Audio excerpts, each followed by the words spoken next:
ஜெய் ஸ்ரீ மாத்ரே நமக. ஜெய் குருதத், ஜெய் குரு பரசுராம். நமஸ்காரம். நான் கரூர்லேருந்து வல்சலா பணிக்கர், பிரசன்ன ஜோதிடர்.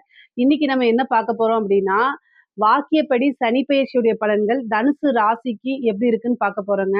இந்த வாக்கியப்படி சனி பெயர்ச்சி எப்போ வருது அப்படின்னா 6/3/2026 வெள்ளிக்கிழமை காலை 8:36 வந்து சனி வந்து கும்ப ராசி பூரட்டாதி நட்சத்திரம் 3ஆம் பாதத்திலிருந்து மீன ராசி பூரட்டாதி நட்சத்திரம் 4ஆம் பாதத்துக்கு பெயர்ச்சி ஆகுறாருங்க.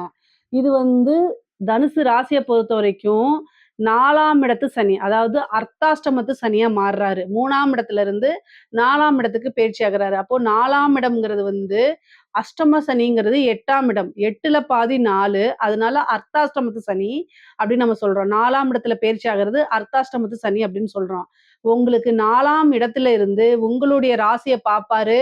அதே மாதிரி 6ஆம் இடத்தை பார்ப்பாரு, 10ஆம் இடத்தை பார்க்கிறாரு, தொழில் ஸ்தானத்தை பார்க்கிறாரு. 6ஆம் இடம் கோர்ட்டு கேஸு, எதிரிகள், வழக்கு, வெற்றி இது எல்லாத்தையும் குறிக்கக்கூடியது. அதே மாதிரி உங்களுடைய ராசியை பார்ப்பாரு. இந்த 4ஆம் இடத்து சனி சூப்பரான பலன்களை குடுக்கும் அப்படின்னு நான் சொல்லவே மாட்டேன். ஏன்னா அர்த்தாஷ்டம சனி. அதாவது அஷ்டம சனியில எவ்வளோ கஷ்டப்படுறீங்களோ அதுல பாதி கஷ்டப்படணும் அப்படிங்கிறது சொல்லப்பட்டிருக்கு. ஆனாலும் பொதுவாவே தனுசு ராசிக்காரங்க ரொம்ப கவலைப்பட வேண்டாம். அர்த்தாஷ்டமத்து சனி வந்து உங்களுக்கு அதிகமான மன உளைச்சலையும், சோம்பேறித்தனத்தையும் குடுக்கும். அதுக்கெல்லாம் பரிகாரங்கள் இருக்கு. அர்த்தாஷ்டமத்து சனி வந்தா வாழ்க்கையே முடங்கி போயிடுச்சுன்னு அர்த்தம் கிடையாது. கொஞ்ச காலமாவே என்னடா இது இப்பதான் 7 சனி முடிஞ்சு மூச்சு விட்ட மாரி இருக்கு. அதுக்குள்ளேயே அர்த்தாஷ்டமத்து சனியா? அப்படிலாம் நீங்க நினைக்காதீங்க. ஏன் அப்படி சொல்றேன் அப்படின்னா, அர்த்தாஷ்டமத்து சனியில பெரிய லெவல்ல பாதிப்பை ஏற்படுத்தாது. ஏன்னா நீங்க 7 சனியிலேயே நெறைய அடி வாங்கி பழக்கம். ஸோ அதனால இப்ப அடிக்கிறதெல்லாம் வந்து ஒரு அடியாவே தெரியாது. வடிவேல் காமெடி மாரி தான்.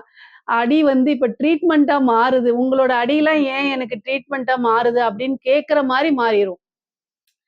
இங்க கொஞ்சம் அடிங்கன்னு கேட்டு வாங்குவார்ல வடிவேலு. அந்த மாதிரி இந்த அர்த்தாஷ்டமத்து சனி வந்து உங்களுக்கு பெரிய லெவல்ல பாதிப்பை ஏற்படுத்தாது. ஆனா ஒரே ஒரு விஷயம் என்னன்னா, சுறுசுறுப்பா இருக்க பழகிக்கணும். அவ்வளவுதான். பொதுவாவே சனி சந்திரன பார்த்தாலே சோம்பேறித்தனத்த ரொம்ப குடுத்துருவாருங்க. எப்பல்லாம் சனிக்கு சந்திரனுடைய பார்வை, அதாவது சந்திரனுக்கு சனியோடைய பார்வை எப்பல்லாம் வருதோ, அப்பல்லாம் வந்து சோம்பேறித்தனத்த அதிகமா குடுத்துருவாரு. சுறுசுறுப்பு அப்படிங்கிறதுனால என்ன? எத்தனை கிலோங்கிற மாரி. நீங்க இயற்கையாவே ஒரு சுறுசுறுப்பா இருக்கக்கூடிய நபராக இருந்தாலும், இந்த காலகட்டங்கள்ல உங்கனால வந்து காலையில 5:30 மணிக்கு எந்திரிச்சு இந்த ஒர்க்க பண்ணணும்னு நீங்க நினைப்பீங்க. ஆனா 8 மணிக்கு எந்திரிக்க முடியாத ஒரு சூழ்நிலையை உருவாக்கி குடுத்துருவாரு. அவ்வளவு வந்து உடல் அசதியையும் இதுவும் குடுத்துருவாரு. இந்த காலகட்டங்கள்ல நல்ல சத்து உள்ள, அதாவது முக்கியமா அயர்ன் கன்டென்ட் உள்ள பொருட்கள சாப்பிடுங்க. ஏன்னா சனி தான் வந்து இரும்பு சத்துக்கு அதிபதியாவும் அவர் இருக்காரு. அவருடைய உலோகமே இரும்பு. இரும்பு சத்து மிக்க அதிகமா இருக்கக்கூடிய உணவுப் பொருட்கள நீங்க எடுக்கும்போது ஆட்டோமேட்டிக்காவே சுறுசுறுப்பாயிருவீங்க. ஏன்னா, சனி வந்து அவருடைய காரகத்துவத்தில இருக்கும்போது, பொதுவாவே சனி இரும்பு. அந்த இரும்பு சத்து நம்ம உடம்புக்குள்ள போகும்போது ஆட்டோமேட்டிக்கா சுறுசுறுப்பு வந்துரும். உடல் வந்து நல்ல பிரிஸ்கா இருக்கும். ரத்தம் அபிவிருத்தி ஆகும். இந்த சந்திரன்ங்கிறது வந்து என்னன்னா நீருங்க. பொதுவாவே வந்து பார்த்தீங்கன்னா, இரும்ப வந்து உப்பு உப்பு தண்ணீல போட்டா என்ன ஆகும்? துருப்பிடிச்சு அதோடைய பவர இழந்துரும். அதே மாரி தான் சனி எப்ப அவரோட பவர இழப்பாரு அப்டின்னா, நம்ம சுறுசுறுப்பா இருக்கும்போது அவரு பவர இழந்துருவாரு. ஏன்னா சனி சோம்பேறித்தனம், அலுக்கு. அதே மாரி ஒரு அ சனியோடைய இதே பார்த்தீங்கன்னு வச்சுக்கோங்களேன், ரொம்ப அழுக்கா, அக்லியா இருக்கிறது. அதே மாரி ரொம்ப வந்து தன்னை வந்து ரொம்ப அசிங்கமா காமிச்சுக்கிறதெல்லாம் அவரு விரும்புவாரு. பொதுவா அந்த சனி, சந்திரன பார்க்கும்போது, சில சோம்பேறிங்கள் இயற்கையா அத எதையும் விரும்பாதவங்க அப்படி இருப்பாங்க. அவங்க கஷ்டத்த அனுபவிச்சுட்டு போயிரட்டும்.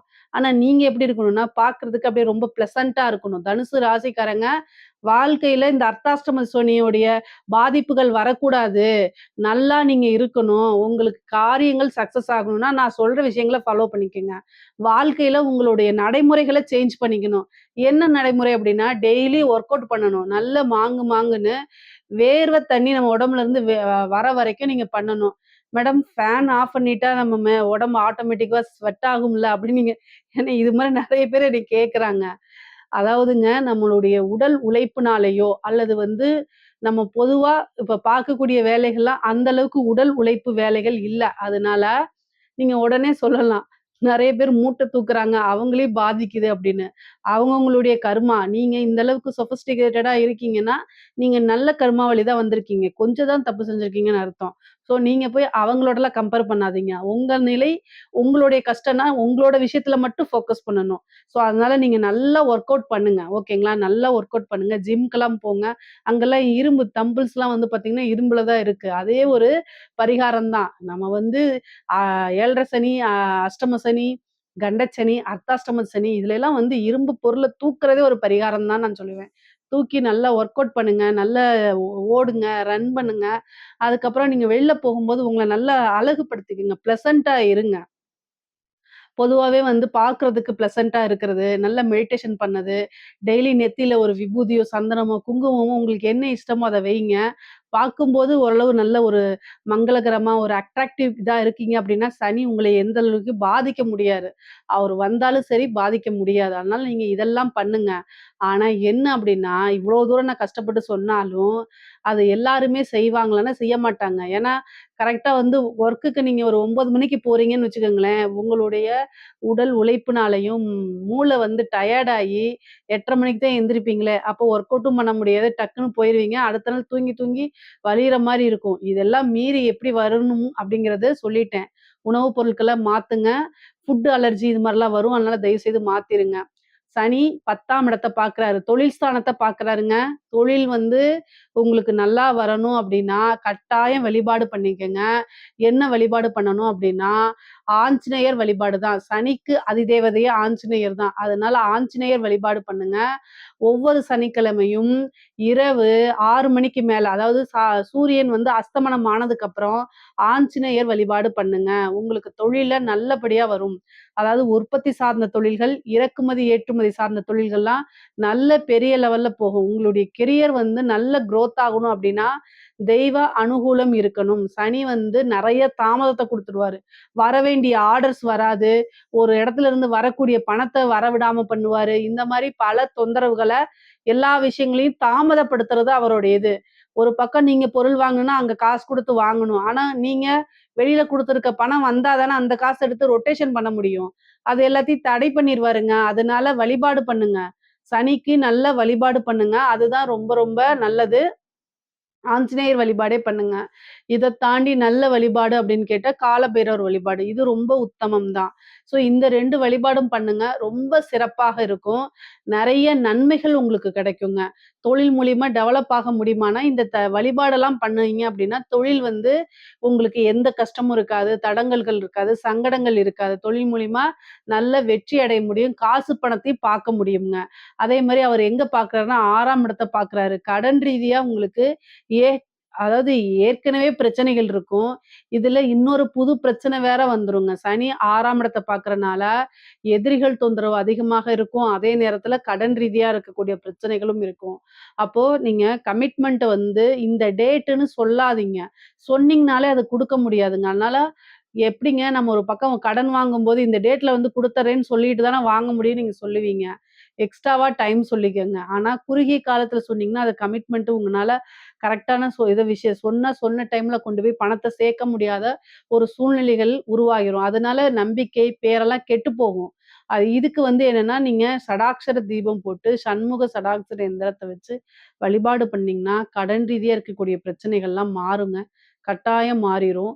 வழிபாடு தான் பிரார்த்தனைகள் தான் நம்மளைய ஒவ்வொரு கஷ்டங்களிலிருந்தும் கை தூக்கி விட்டு உயர்த்தி கொண்டு போய் சேர்க்கும். அதனால வழிபாடு பண்ணுங்க. இப்ப சனி பார்த்துட்டா நம்மலாம் வந்து ஒண்ணுமே இல்லாம அப்படியே உட்கார்ந்துருவோமான்னா, அப்படிலாம் இல்ல. கட்டாயம் வந்துருவோம். சாதாரண சின்ன சின்ன விஷயங்களுக்கெல்லாம் சங்கடப்படக்கூடாது. இப்போ வந்து பார்த்தீங்கன்னா, நான் ஜோசியம் சொல்றேன்னால நான் கடவுள் கிடையாது. எனக்கும் கஷ்டங்கள் இருக்கும், நஷ்டங்கள் இருக்கும். எல்லாமே இருக்கும். எல்லாரும் எல்லாத்தையும் அனுபவிக்க தான் செய்றாங்க. என்ன எனக்கு அந்த கஷ்டம் எவ்வளோ நாள் இருக்குன்னு தெரியும். உங்களுக்கு அது தெரியாது. அவ்வளோதான் உங்களுக்கும் எனக்கும் வித்தியாசம்.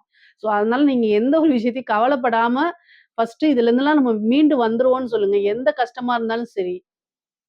அத மீண்டு வரும்போது, கஷ்டம் குடுக்க கிரகங்களே, இவன எவ்வளோ அடிச்சாலும் தாங்க நம்ம விட்டுட்டு போயிரலாம். நம்ம டயர்ட் ஆயிட்டோங்கிற அளவுக்கு நீங்க தயாராகிக்கிட்டீங்கன்னா, எந்த கிரகம் ஒண்ணும் செய்யாது. என்ன அதுக்கெல்லாம் நல்ல ஸ்ட்ராங்கான மனசு வேணும். அது உங்களுக்கு இருக்கா இல்லையாங்கிறத சொல்லுங்க ஃபர்ஸ்ட்டு. பொதுவாவே எல்லா ஒரு விஷயத்தையும் பாசிட்டிவா ஹேண்டில் பண்ணுங்க. இந்த சனி வந்து உங்கள பாசிட்டிவா சனியோடைய வேலையே ஃபர்ஸ்ட் என்ன தெரியுமா? பாசிட்டிவா ஹேண்டில் பண்ண விடாது. அத மட்டும் செஞ்சுருங்க. கட்டாயம் நீங்க டெவலப் ஆயிருவீங்க. எந்த ஒரு விஷயமும் உங்களுக்கு பாதிக்காது. ஒவ்வொரு விஷயமும் ஏதாவது ஒரு தப்பு நடக்குதுன்னு வச்சுக்கோங்களேன், சரி ஓகே அடுத்தது என்னன்னு பார்க்கலாம். அடுத்தது செய்யலாம் அப்படின்னு அந்த மனநிலைக்கு நீங்க வந்துட்டீங்கன்னா, சனி என்னங்க வேற எந்த கிரகத்தினாலயும் ஒண்ணுமே செய்ய முடியாதுங்க. ஆனா அது நமக்கு வரது தான் ரொம்ப கஷ்டங்க. ஓகேங்களா? அத நீங்க பிராக்டிஸ் பண்ணிட்டீங்கனாலே உங்களுக்கு ஜாதகமே பலிக்காது. சரிங்களா? இது என்னுடைய குருஜி சொன்னது. பொதுவாவே வந்து பார்த்தீங்கன்னா, இந்த இதுல இந்த கஷ்டங்கள் படுவாங்கன்னு இயற்கையா ஒருத்தங்களுக்கு சொல்லிட்டு இருப்போம். அதே மாரி இன்னொருத்தருக்கு சொல்லும்போது அது பலிக்கலையே ஏன்னு கேட்டா, அவங்க பிராக்டிஸ் பண்ணிட்டாங்களாம். ஸோ எல்லா விஷயத்தையும் எப்படி ஹேண்டில் பண்ணணும்னு, அது வந்து பக்குவப்பட்டு, பழக்கப்படுத்தி நம்மள கிரகங்கள் வந்து சூழ்ச்சி செஞ்சு நம்மள கைய புடிச்சு இழுத்துக்கிட்டே தான் இருக்கும். அதுலருந்து நம்ம இழுத்து விடுபட்டுட்டோம்னா, அதுக்கப்புறம் கிரகங்கள் பிளஸ் பண்ணிட்டு போயிடும். அதுக்கப்புறம் ஒண்ணுமே செய்யாது. ஆனா இயல்பா நம்ம வந்து அது வரது தான் ரொம்ப கஷ்டம். புரியுதுங்களா? எல்லாத்துக்கும் கஷ்டங்கள் இருக்கும்.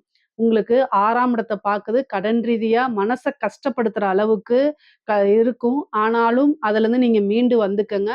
சில வழிபாடுகள் உங்களுக்கு என்ன தசாபுத்தியோ அத பாத்து பரிகாரங்கள்லாம் செஞ்சுக்கங்க. சனி சந்திரன பாக்குது. அவரு உங்களுக்கு அஷ்டமாதிபதியா இருக்கிறாரு இல்லையா? அதனால பெண் வழி சம்பந்தப்பட்ட பிரச்சனை, கோர்ட்டு கேஸ் பிரச்சனைகள்லாம் வரும். பொதுவா முக்கியமா தனுசு ராசி, தனுசு லக்னக்காரங்க பெண்கள் வழி விஷயங்கள ரொம்ப கவனமா இருங்க. அவங்க கிட்ட தேவையில்லாத விஷயங்கள பேசக்கூடாது. தேவையில்லாம சண்ட போடாதீங்க. பெண்கள் அப்டின்னா, அது யாரா வேணா இருக்கலாம். உங்களுக்கு கூட வேல பார்த்தவங்களா இருக்கலாம். அல்லது அ ஏதாவது வந்து சோசியல் மீடியால பழகுனவங்களா இருக்கலாம். என்ன பக்கத்து வீட்டுக்காரங்களா இருக்கலாம். ஆனா பெண்கள் வழி ரொம்ப ஜாக்கிரதையா இருக்கணும். மரியாதை குடுத்து பழகுங்க. தேவையில்லாத விஷயங்கள்ல போய் மாட்டிக்காதீங்க. அஷ்டமம் அப்படிங்கிறது ஏன்னா உங்களுடைய ராசிக்கு சந்திரன் அஷ்டமாதிபதி. அவரத்தான் சனி பார்க்குறாரு. தீராத ஒரு அவமானத்த குடுத்தே தீருவாரு. அதனால அதுக்கு நீங்க ஆளாகாதீங்க. ரொம்ப ரொம்ப ஜாக்கிரதையாக இருங்க. அதே மாரி ஃபுட் அலர்ஜி வருது. பரிச்சயம் இல்லாத உணவு பழக்கவழக்கங்கள தவிர்க்கணுங்க. இல்ல அப்டின்னா ஃபுட் அலர்ஜி ஆயி, அது ஒரு பெரிய ட்ரீட்மெண்ட்டுக்கு வரைக்கும் ஏன்னா 6ஆம் இடத்த பார்க்கறனால மருத்துவ விரயத்த ஏற்படுத்தி குடுத்துருவாரு. ஸோ, அதனால ஃபுட் விஷயத்துல ரொம்ப கான்சன்ட்ரேட்டா இருங்க. ஃபுட் விஷயத்துல கவனமா இருங்க. பழக்கமில்லாத கெட்டுப்போன உணவுகள் வீணா போதேன்னு உங்க வயித்துல கொண்டோய் கொட்டிங்க அவ்வளதான். நீங்க வீணா போயிருவீங்க. அதனால ஃபுட் விஷயத்துல ரொம்ப கவனம். உணவு பழக்கவழக்கங்கள்ல கவனம், கவனம், கவனம். சரிங்களா? ஏன்னா ஃபுட் அலர்ஜினால வெ வெ பெரிய கண்டத்தையே சந்திக்கிற மாரிலாம் வந்துரும். அதனால நான் சொல்றேன். அதே மாரி எதிரிகளுடைய ஸ்தானம் ரொம்ப கேர்ஃபுல்லா இருங்க. எதிரிகளுக்கு கொண்டாட்டமா இருக்கும். உங்களுக்கு கெட்ட விஷயம் நடக்குதுன்னா, அத கொண்டாடுறதுக்கு நெறைய பேர் இருப்பாங்க. அதனால அந்த சைடுலாம் நீங்க திரும்பாம உங்களுடைய ஃபோக்கஸ்ல கவனமா இருங்க. உங்களுக்கு உத்தியோகத்துல நீங்க பார்த்துட்டு இருந்தீங்கன்னா, அங்க உங்கள குறை சொல்றதுக்குன்னே வருவாங்க. சில சூழ்நிலைகள்ல பேசுங்க. சில சூழ்நிலைகள்ல கடந்து வர பழகிக்கங்க. எல்லா சூழ்நிலைகளுமே பேசாம இருக்க முடியாது. சில சூழ்நிலைகள்ல கடந்து வந்து பழகிக்கங்க. அதே மாரி கோர்ட்டு கேஸ் வழக்குகள்ல வந்து பெரிய லெவல்ல சாதகத்த எதிர்பார்க்க முடியாது. பொதுவா குடும்பத்துல ரொம்ப அமைதியா போங்க. உங்க லைஃப் பார்ட்னர் கிட்ட கணவன், மனைவி கிட்ட அனுசரிச்சு போங்க. இல்ல அப்டின்னா புரிஞ்சுக்காம கோர்ட்டு கேஸ் பஞ்சாயத்துலாம் வரும். அப்போ பிரியறதுக்கு உண்டான வாய்ப்புகள் இருக்கும். அதனால மனக்கவலைகள் வர்றதுக்கு வாய்ப்பு இருக்கு. அதே மாரி நீங்க இருக்கக்கூடிய வீடுல வந்து பிரச்சனைகள் வரத்துக்கு வாய்ப்புகள் இருக்கு. ஆனா சொந்த வீடு வாங்குறதுக்கு உண்டான அமைப்பும் இருக்கு. இது வந்து கடன் வாங்கியாவது ஒரு லோன் போட்டாவது வீடு வாங்கக்கூடிய அமைப்புகள் இருக்கு. அதனால தயவுசெய்து வீடு வாங்கணும்னு ஒரு ஐடியா இருந்துச்சுன்னா, நீங்க அதுக்கு போயிருங்க. கடன் அப்படிங்கிறது உங்களுடைய வருமானம் ரூ. 100 இருந்துச்சுன்னா, நீங்க போடக்கூடிய லோன் ரூ. 30 தான் இருக்கணும். சரிங்களா? நீங்க வரக்கூடிய வருமானமே ரூ. 100 இருக்குது. நான் ரூ. 60 போடுறேன், ரூ. 90 போடுறேன்லாம் போட்டுறாதீங்க. ரூ. 100 உங்களுடைய வருமானம்னா ரூ. 30 தான். ஓகேங்களா? அது ரூ. 30 தான் என்ன செய்யணும்? லோன் போடணும். அதுக்கு மேல நீங்க போட்டீங்க அப்டின்னா மாட்டிக்குவீங்க. மேக்ஸிமம் வந்து கடன் அப்படிங்கக்கூடிய ஒரு விஷயத்துல கவனத்தோட இது பண்ணுங்க. ஆனா ஒரு சொத்து சேர்க்கை அப்படிங்கிறது இருக்கு. வண்டி வாகனங்கள் வாங்கக்கூடிய அமைப்புகள் இருக்கு. தனுசு ராசியில இருக்கக்கூடிய அரசியல்வாதிகளுக்கு பதவி கிடைக்கிறதுக்கு வாய்ப்பு இருக்கு. திடீர்னு ஒரு எம்எல்ஏ போஸ்ட் கிடைக்கலாம். அதிலேயே நீங்க ஜெயிச்சிரலாம்.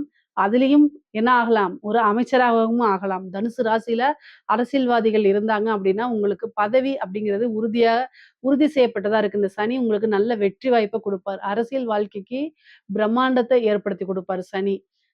சனி வந்து உங்களுக்கு அர்த்தாஷ்டமத்து சனி அப்படின்னா, அதுக்கு சில பரிகாரங்கள், தெய்வ வழிபாடுகள்லாம் பண்ணிக்கணும். ஆனா, உங்களுக்கு வளர்ச்சி அப்படிங்கிறது உறுதி செய்யப்பட்டது தான். ஓகேங்களா?